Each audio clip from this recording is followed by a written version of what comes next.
today we are also making applesauce.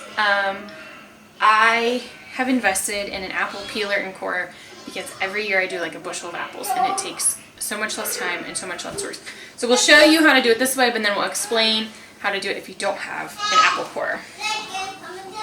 So you just slide your apple on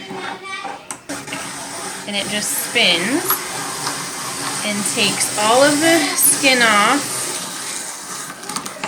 in the core. What is also nice about this is it spiralizes the apple, so it's really already in small chunks.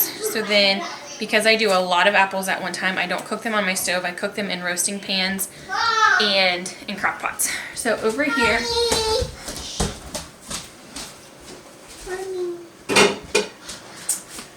once I have them in these spirals, I just kind of cut them into some chunks until I fill a crock pot or the roasting pan.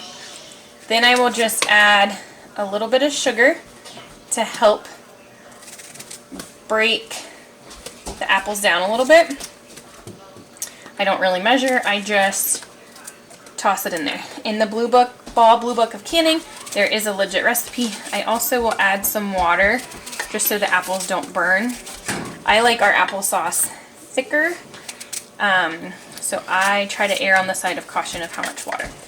If you're doing this on the stove, it's the same kind of process. You'll add your apples to the pot, you will add some sugar, add some water, and you just cook the apples until they're soft enough to smash.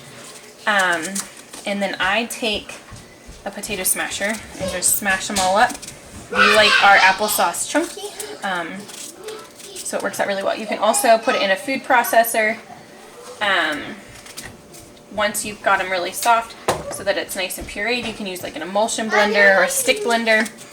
And then I also add cinnamon right at the end, just for personal preference.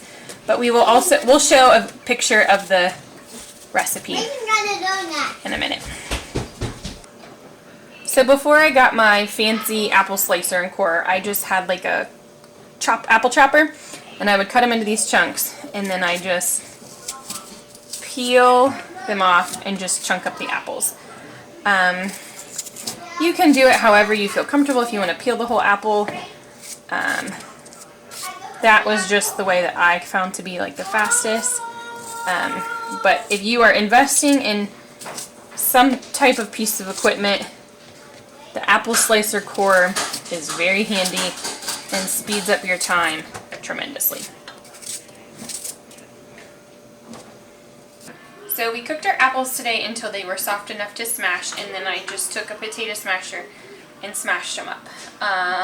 We like thicker applesauce, so that's what we did, but you can also use like a stick blender, kind of blend it up to get them all blended. You can put it into your food processor, anything like that, but just to get it sauce. At the end, we also added some cinnamon just for taste. So now we are filling our jars